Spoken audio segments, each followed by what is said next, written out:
Luke chapter 24, beginning in verse 5 last week. Well, not last week. Andy, thank you again for filling in for us.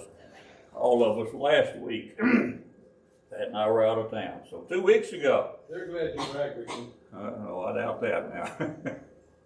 2 weeks ago, we began chapter 24, and we've been talking about these women here who witnessed the crucifixion, who followed Jesus' dead body out to the tomb where it was buried. They saw where he was buried in that tomb. Verse 56 of chapter 23 says they went back to Jerusalem and prepared spices and ointments before the Sabbath day was to begin. We noticed 2 weeks ago that on the first day of the week, very early in the morning, these women went out to the tomb, took those spices and ointments with them, that they might anoint this dead body of Jesus. On their way out there, they worried about the stone. How are they going to roll the stone out of the way? Well, verse 2 tells us that the stone was rolled away for them. We noted 2 weeks ago that on their way out there was a great earthquake. All good excuses for me to go home and go back home. But what we were talking about, these women made a very diligent effort. These are women who followed Jesus from Capernaum in Galilee. They ministered to Jesus all the way to Jerusalem. They're still ministering to him. Even though he's now dead and buried in this tomb, as they suppose. But when they got there, verse 3, they entered in and they found not the body of Jesus. And verse 4 says, that it came to pass as they were much perplexed. They were confused. They didn't understand this. They knew he was buried there. They had saw him buried there. But he's not there anymore. And then we have two men who appeared to them in shining garments. That's what we discussed 2 weeks ago. Now notice verse 5. We'll read down through verse 9 this morning. These women, as they were afraid and bowed down their faces to the earth, they said unto them, these two men, these two angels, why are you women seeking the living among the dead? He's not here, but he's risen. Remember how he spake unto you when he was yet in Galilee? Remember he told you, this is verse 7, the Son of Man must be delivered into the hands of sinful men and be crucified, and the third day rise again. And they remembered his words, and they returned from the sepulchre and told all these things unto the 11 apostles and to all the rest of the folks that were there with those 11 apostles. Going back to verse 5, it says that these women were afraid. I wonder what they were afraid of. That they were maybe stole the body? Yeah, we're going to look at that. But it says that in John chapter 20, we're going to look at that in a few minutes, that they had figured out somebody stole the body. And that's what I would have thought too. Somebody stole the body. But we're going to look at this where these two angels are going to tell, don't you remember what he told you? You know, then on verse 7, at the conclusion of verse 7, the third day is going to rise again. They had forgot that. We'll talk about that in a few minutes. But they were afraid. You know, they're out there. The tomb is wide open. I think they might have been concerned, you know, by the authorities, because the tomb had been guarded, and here they were great robbers. Okay, they might have been accused of stealing the body. They might have been afraid of the situation that themselves in. Yeah, well, that, you know. But you know, it seems to me that they had a lot of things working against them. These women, however, these obstacles did not prevent them from doing. You know, they've got this heavy stone that they're wondering about. How are we going to roll the stone away? They've had this earthquake. You know, we saw 2 weeks ago, they weren't allowed to touch a dead body. They couldn't even touch a grave. Remember, this is the beginning of the 7 days of unleavened bread. This is a big Jewish feast. And when they get out there and touch this grave and touch this body, they're not going to be able to participate in this Jewish feast. Are they thinking, we should have known better? I doubt it. I doubt that. You know, we should have known better. You know, we shouldn't have made this big of an effort coming out here, because first of all, we probably couldn't even got in there. We should have thought of that before. I don't think that's what was wrong with these women. That these women were not afraid that they had done the wrong thing, and they were perplexed. They didn't understand. They were confused. They don't know what's going on. And besides that, notice that there's two angels there talking to them. Would I have been afraid too? I probably would have. Most of the time we don't understand we're afraid. Yeah, of something. yeah. Sometimes when we don't understand what we're looking at, we are afraid. Ricky, there'd be a certain amount of fear in you. If I told you this morning at 1 o'clock to walk across Pine Hill Cemetery. You tell me what If now? I told you at 1 o'clock this morning, go walk to the Pine Hill Cemetery. Yeah, You know what's over there. yeah, But there'd be a certain amount of anticipation in your yeah. mind anyway. Why does Andy want me here? No, but We don't know everything. you don't know anything about that. No, There's a certain amount of apprehension, no, you know. no. Notice Matthew chapter 28. These women were afraid. Now these are women. What about the men? Andy, I think it was brought up that there's some guards out here. Guards, but these are men. Matthew 28, begin with verse 3 and 4. This is talking about the angel there. His countenance was like lightning, his raiment white as snow. Verse 4, and for fear of that angel, the keepers, the guards did shake, and they became as dead men. They're trembling, they're shaking at what they're looking at here. The women were afraid. Did the guards did they just faint, fall out? They're laying there on the ground as if they're dead. The men. The women were afraid. These guards were much more afraid than the women were. You know, the women are doing better than the men. Again, as we've discussed these women for the last two or 3 weeks, notice it says that they bowed their faces toward the earth. I'm not sure if they just bowed their head as this angel is talking to them, or if they're prone on the ground with their face towards the ground. They're afraid. You know, that they come out here looking for a dead man in grave clothing, and they found 2 angels in shining clothing. Yeah, I'd have been afraid too. I'm wondering, what's all this? What's going on here? You know, but notice the verse as we go back to Luke chapter 24. These. Sorry, did you start to say something? No. Oh, okay, I thought I heard you say something. These 2 men there that are there, that they're going to ask them, well, why are you looking for the living out here in the cemetery? Well, why are you looking for the living among all these dead folks here? These 2 angels are telling these women that Jesus is not dead anymore. He was dead. They knew he was dead. They saw him buried in this tomb. But he's not here anymore. And you know, as Andy sends me over to Pine Hill Cemetery over there, I'm going to go over there looking for a bunch of live people. You better not find it. No. And I don't anticipate in finding them. You know, if there's some empty graves there's the empty hole, and I know that used to be so-and-so, and over there used to be so-and-so there, you know. What's going on here? I'd be afraid too. I've got a bunch of grave robbers around. And then what would be my idea? You don't go to a cemetery looking for people who are living. This place of burial was unclean for them. They shouldn't have been there in the first place as far as the law was concerned. You know, you don't go around a cemetery for them to begin with. But Joe, if he's living, he's not going to be at the cemetery. And that's essentially what this angel is telling these women. And of course, the women didn't know that. And if he's missing, he's still not going to be at the cemetery. Why are you women here looking for someone who is alive in a dead man's tomb? Come in here, and we're going to see that here in a minute in John chapter 20.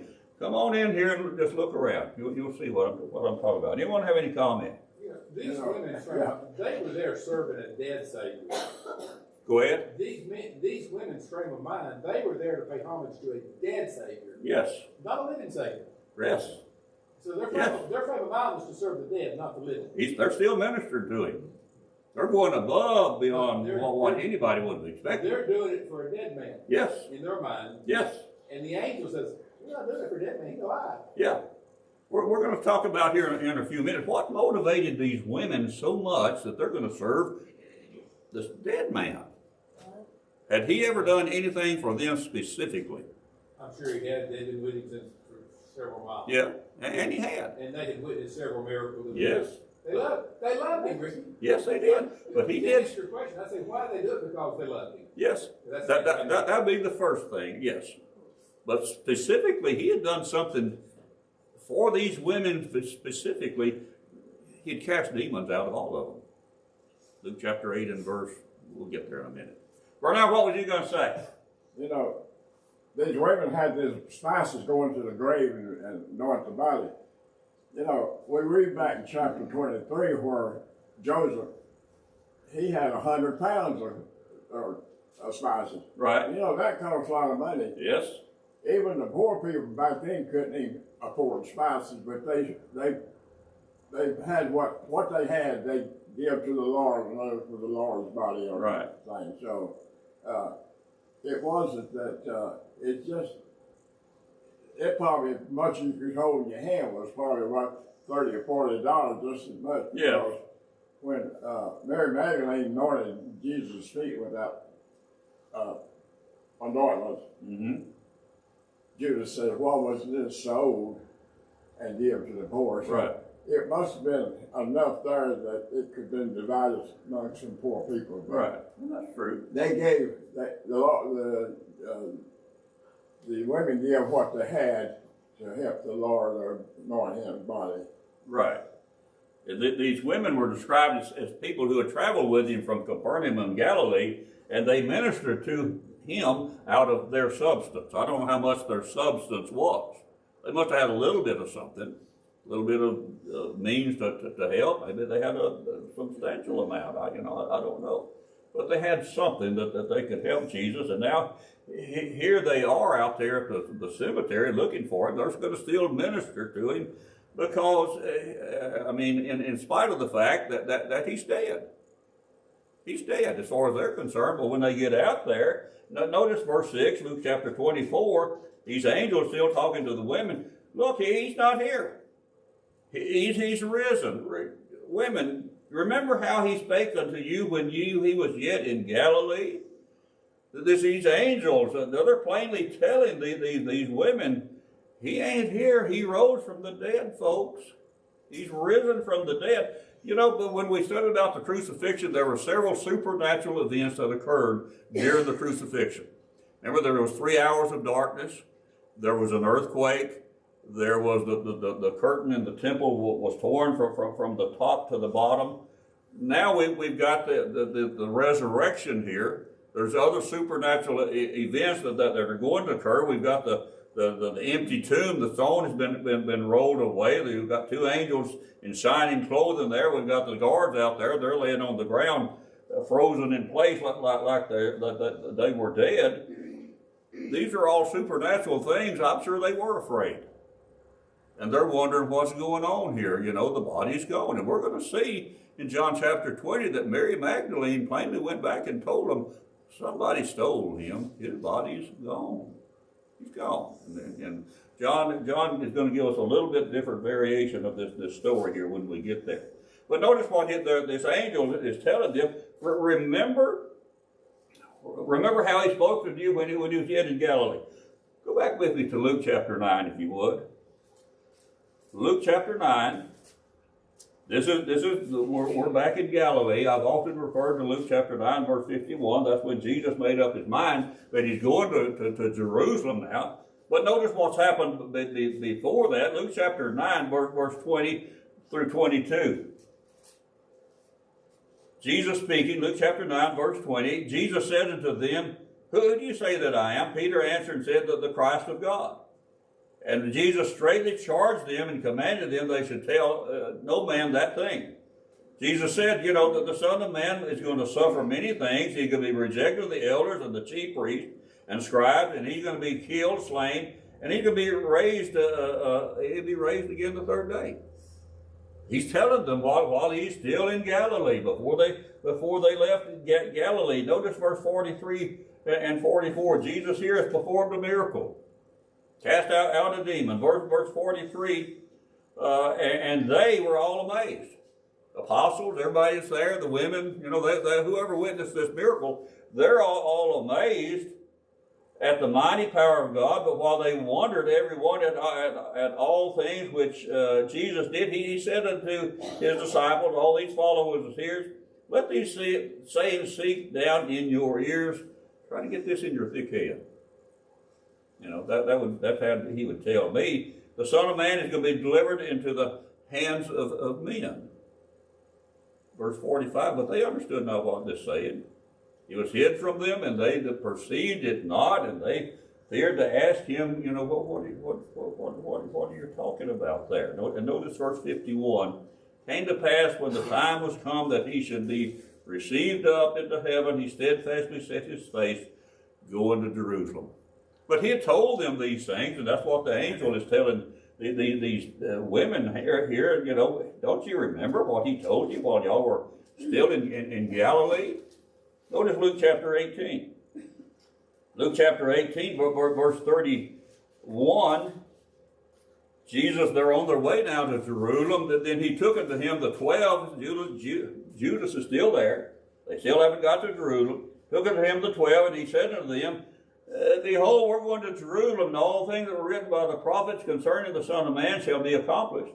He be delivered unto the Gentiles, shall be mocked and spitefully entreated and spit on, and they shall scourge him and put him to death, and the third day he's going to rise again.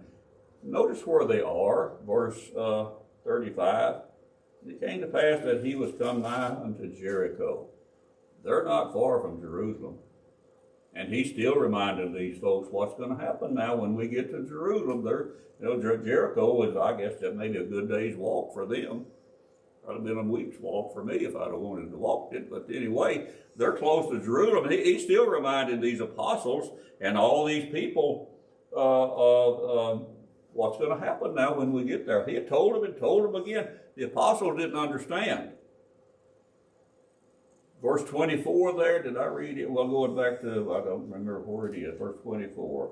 But they didn't understand. That's back in 34, back in Luke chapter 18, verse 34. They understood none of these things. He's plainly told them. They're close to Jericho. They understood none of these things, and this saying was hid from them. Neither they knew the things which were spoken. They understood nothing about that. How could they miss that? You know, if Andy told me today, after tonight, Ricky, I'm going to die. My wake will be out here at Jeans's tomorrow night. I'm out for the wake, but don't worry about it, Ricky. I'll be back and I'll teach the class Wednesday. Would I remember that? I think you would. I think I would. You know, Ricky, this understanding, we understand what we know. Yeah. Man. Yeah. Even today, people understand the Bible based on what they know about the Bible. And Okay. preconceived ideas. Yeah, These people, that's true. I'm not trying to defend these people, but the disciples, the apostles, these women, they had never experienced this unknown phenomenon of crucified criminal coming back 3 days later. And they were still envisioning an earthly kingdom too. And they had preconceived ideas of what that king would be. Yeah, I've been right there with them. I'm afraid I've been like Peter. You know, I like with Peter. I said, you know, they crucified him, so we must have the wrong guy. There'll be somebody coming next week. We'll wait for him. Yeah. We'll hang around. We'll wait on the next one. What we had wasn't the right king, so there'll be another coming. Yeah. But notice as we go back to Luke chapter 24, but verse 6, the conclusion of verse 6, there he's asking these women, don't you remember what he spake to you when you were yet in Galilee, going to Jerusalem before y'all come to Jerusalem there? Notice verse 7, he's going to remind them. In case they don't remember, here's what he told you, verse 7, he told you, the Son of Man must be delivered into the hands of sinful men. He's going to be crucified, and the third day, he's going to rise again. Jesus had told those folks that several times. Remember, he said that to you folks, that he's going to be in the hands of sinful men. He's going to be crucified. He's going to rise again the third day. Do you remember how or when he told you all that? You know, that statement, that idea is repeated, I think, some 7 times in the New Testament. That Jesus told different folks that, you know, I'm going to rise again on the third day. And these women forgot that. You know, I think that, Andy gives us a lot of things, a lot, but we forget them. yeah, but if Andy had told me about that, you know, I can, you know, worry about the Wednesday night class, I'll be dead, but I'll be back Wednesday night and teach the class. I'd have remembered that, I think. But I'm not belittling the women. You know, had they forgot that, I think it's the idea that they didn't actually understand, and they didn't actually understand. You know, that would have been important to me, and that would, of course, would have been important to these women if they'd have actually understood what he was talking about there. He told us now he's going to rise again on the third day. It seems like I could have remembered that. But they change your mind in verse 8. do what now? They change your mind in verse 8. Yeah, oh yeah. But I don't think that, you know, even the apostle didn't understand that. And go ahead, Harold. I'm going to just say, Brother Ricky, you know, sometime I might hear some preaching or whatever, and it kind of go in one ear and out the other. That's me. And then later on, I might think about, well, what did he say now? Yeah. You know, and Yeah. kind of like you're telling a story, and you're not really thinking it's just quite what you heard. Yes. Yeah. And that would be me, Harold. And yeah, that's human. That is what we do. What did Andy? Well, I wasn't here last week. That's my excuse. Andy, I don't know what you preached about last week, but I wasn't here. 2 weeks ago, don't ask me. Don't ask me. You know, that's the way we are. That's human. But you know, we've got this guy telling me that I'm going to be all right from the dead in 3 days. I think maybe I would have, but you know. I can't remember where it is, but he done told them back, I was trying to think what verse it was. They asked him for a sign. Yeah. And he said, the only sign you're going to get is the sign of Jonah. Right. Will be in the belly of the whale 3 days and 3 nights. Yes. So shall the man be. But they didn't understand that back then. No, they didn't. I wouldn't have either. I wouldn't have got that one either. No. And I've been right there with these women and with the apostle. The apostle didn't understand. Go ahead. Let's look at today. Go ye into all the world and preach the gospel. He that believeth and is baptized shall be saved. Can that be any harder to understand? Not for us. How many people misunderstand it? We're pretty much the biggest majority of people. So I mean, I can see where they didn't believe what they wanted. They wanted to believe what they wanted to hear. Yes. Yes. And that's me. Yeah. That's me. But you know, think about this. This is amazing to me. We have a better understanding of the gospel of Christ today than the apostles did. Because we have the whole story. Because we have the whole story. I can't perform a miracle, but I don't need to. I have the whole story. The apostle needed to perform a miracle to draw attention to what I'm telling you is true. We don't need that today. We have a better understanding today than the apostles had of the gospel of Christ. And so really, I don't have any excuse. I'm without excuse for sure. But these women, until they were reminded, and we're going to see that in verse 8,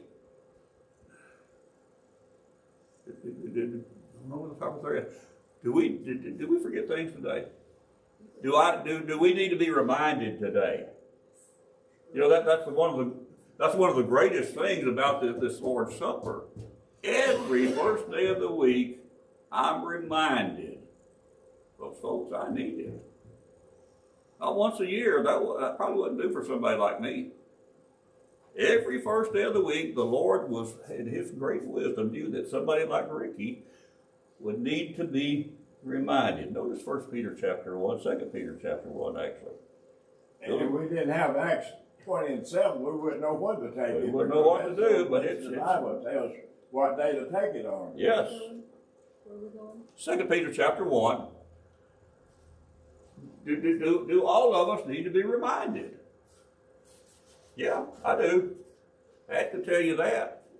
We all need to be reminded. For 1 Peter chapter 1, Peter has told them, verse 5, to give diligence, to add to your faith virtue, to virtue knowledge, temperance, and then down through there. Notice verse 9. But the person that lacks these things, I just don't think that's important. I was baptized, and you know, it's not important that I add all this stuff to me. That's just an optional thing. The person who lacks these things, notice verse 9, he's blind, he can't see afar off, and notice this, he's forgotten something. He's forgotten that he was forgiven of his old sins. Can I forget that I have been forgiven of my sins? Absolutely.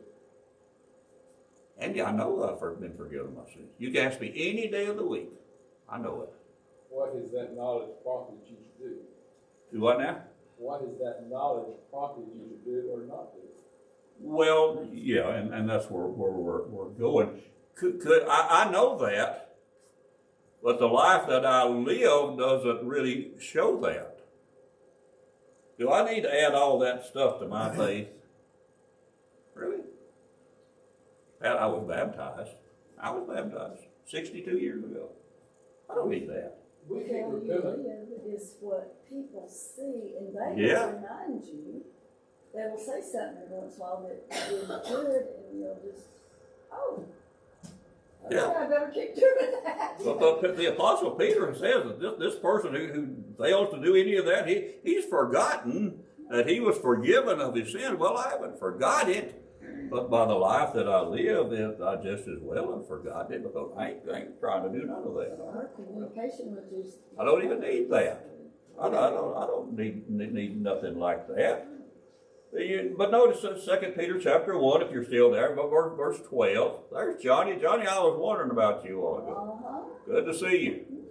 Johnny, we're in 1 Peter chapter 1, verse 12 right now. We're going back to Luke chapter 24. 2 Peter chapter 12, 2 Peter chapter 1, verse 12. Now, I know they ain't 12 chapters.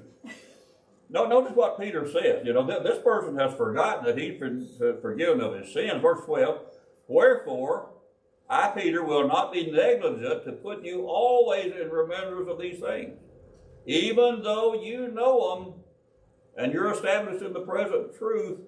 We don't need to be reminded today, do we? Yeah, we do. Yeah, we do.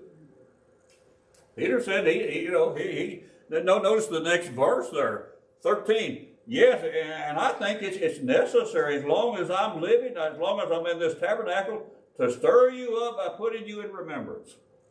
Do we need to be reminded today? Us, me? Yeah. Yeah. Peter says we did, and you know, he doesn't think that it's such a terrible job for him. Notice verse 15, moreover, I'm going to try that you might be able, after I'm dead, to have these things always in remembrance. I'm going to do the very best that I can to remind you and remind you and remind you again. Because I need reminding. I need reminding every first day of the week. These women had forgotten, overlooked, didn't understand. Where you was reading. Go ahead. What was you that where you was reading Peter's 2nd chapter, it says that he told these people what kind of people they were. He said you're blind and you can't see it far off. Yeah. You're blind, but the message is being sent to you. Where you don't deserve it. You don't Right. deserve it. Yes, and he's talking to Christians here who have obeyed the gospel. They've been baptized, and they need to add to their faith. Notice verse 5. Give a diligent effort. Make a diligent effort to add to your faith virtue and knowledge and temperance and patience. Try. And folks, we're just like them. We need to be reminded. We need to be reminded. We're human just like they were human, and Andy does his best to remind us on Sunday morning and Sunday evening and Wednesday night. He tries to remind us. The Lord tries to remind us because we all need reminding. We need to take advantage of every chance that we have to be reminded of what's important in our lives, because we can forget. And by the life that I can live, I've forgotten that the Lord has forgiven me of my sins. I know He did.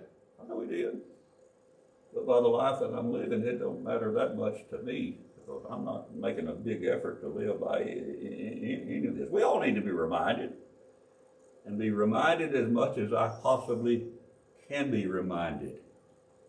Take advantage of every occasion that we can be reminded. Anyone have any comment? What do we have to do in order to stay where we absorb your reminder? Yeah.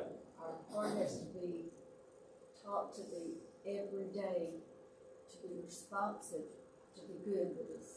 Yeah. You're being reminded of. Mm-hmm. Take it as good. You know, even if I knew everything about this, and I don't. You're not doing this, just take If I knew everything about this, and I certainly don't, as a human being, I need to be reminded.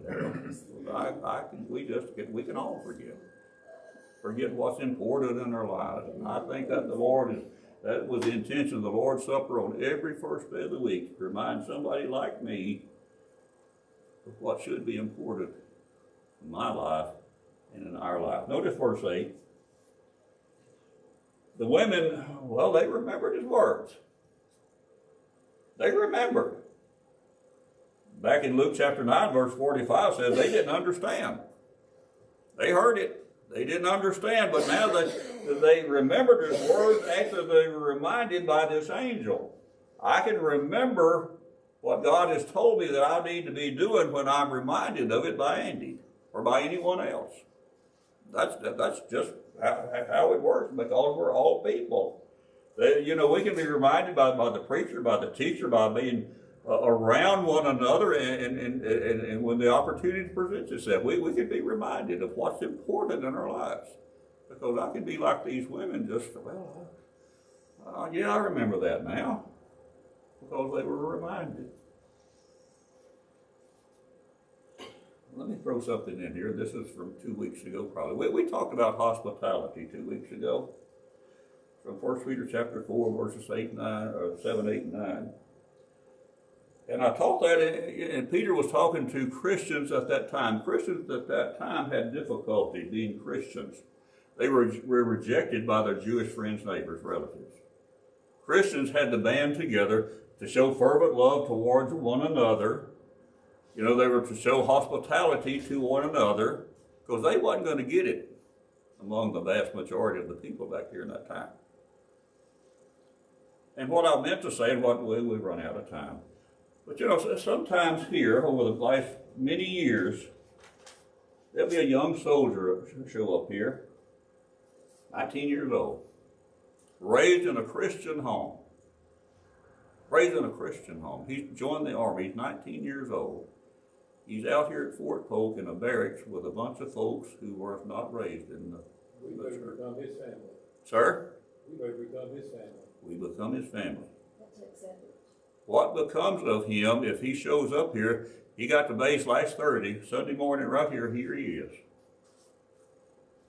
What becomes of him if we pat him on the back and tell him, we hope to see you tonight? You go on back to the barracks.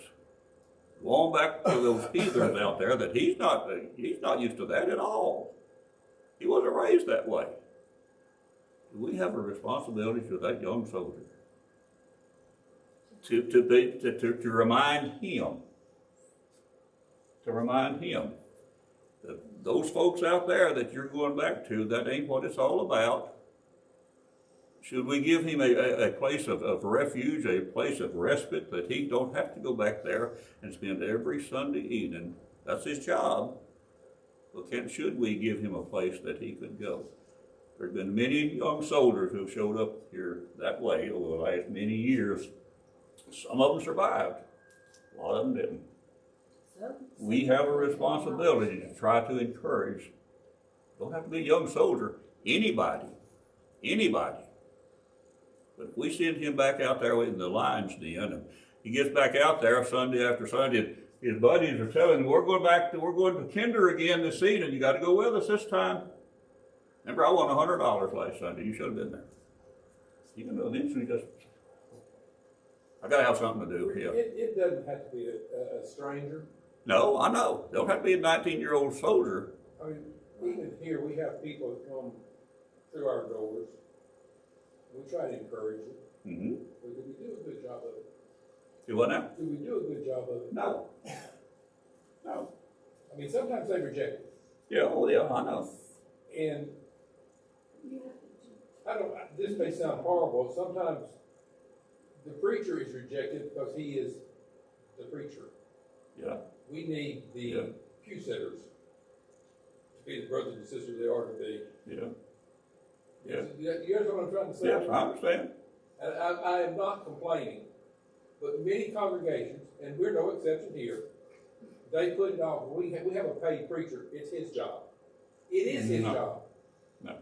But it's not his job alone. No, Two no, members of the- no. Do you understand what I'm saying there? Yes, I do understand. Is they look at, that's not to say he needs to be doing his part, his family needs to do his part, but there needs to be It needs to be a group effort for those who can. those who can physically and financially, Yes, they need to be able to step up to the plate and do their job yes. too. Exactly. And it should not become a coordinated, dedicated effort. And I'll use myself.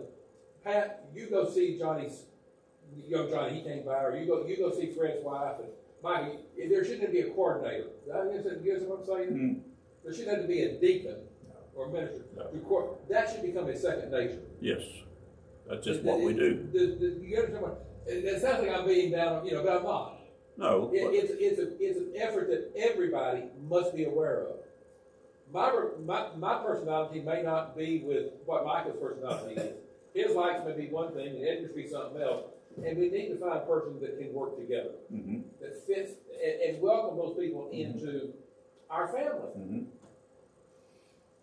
And especially those of us who can, as we have opportunity, let's do good to all men, especially those of the household of faith. If we have the ability and the opportunity, it equals my responsibility to do that. We just need to encourage this 19-year-old soldier, remind him that you're okay. Opportunity plus responsibility. Opportunity plus ability equals our responsibility. That's it. But it's not just the young soldier. He's young. I'm old, and I need all the help that I can get too. I need help. I mean, you don't need to take me home with you, because I'm okay. He don't have a home. He's a part of our family now. He needs to be, and we need to be aware of that. We need to remind him, because he's human too, and he can be overcome with the environment that he's out there with every day, and it's not a good thing. These women, anyone have any comment? These women remembered his saying that when they were reminded of it. I remember things too when Andy reminds me of it. I tend to forget it, but I need to be reminded oftentimes. We need to be reminded of different things every day. And to do that, we need to be part of each other and close to one another. And we're making every effort that we can to remind and help one another whenever that might be. Anyone have any comment before we run out of time here? Verse 9, and these women, they returned from the sepulchre, told these things to the 11 and to all the rest. They left the sepulchre. There's no use staying out there now. The body's gone. The body's gone. Notice Matthew chapter 28. And we're going to go to John chapter 20, but it don't look like we'll get there this week. Matthew chapter 28, these women are at the sepulchre. They're leaving, no need staying. Matthew chapter 28, verse 6. He's not here. He's risen, as he said. Come on in here and see where his body lay. Come on in here. Notice verse 7. Go quickly. Tell his disciples that he's risen from the dead. And behold, he's going before you into Galilee. There shall you see him. I have told you. They departed quickly from the sepulchre with fear and great joy, and they did run to bring his disciples word. Isn't it amazing that the Lord used women to announce the greatest event that has ever occurred in the world? He used a bunch of women to do that. And they were thought to be silly women because the apostles didn't believe it. You silly women going about your business, but we listen to that foolishness. That's basically what Peter told them. Well, Andy, but no, I'm not going to ask you. All women are silly, because Brenda's sitting there, and I'm not going to ask Michael either. Edgar, all women are silly, ain't they? No, but that's the way us men think. The Lord used women now to announce to the world, to the apostles that didn't believe him, that he's risen from the dead. Something to that. Next week, Lord willing, we'll take up with verse 9. Notice Mark chapter 16 and verse 7. The angel in Mark told them, go tell the disciples and Peter. Mark 16 and 7. You women go tell the disciples and tell Peter too. I did help Peter. Well, that's my question. I asked the question, Danny. Why did he single out Peter? Make sure you tell Peter. Think about that for next week, and we'll discuss that. See what y'all can come up with. I, of course, have got an opinion that's probably wrong. But at any rate, why did he single out that they're leaving the sepulchre? Go tell them. And they ran quickly. But Mark said, be sure and tell Peter. And we'll talk about that next week. Thank you for your help this morning. I've enjoyed the class.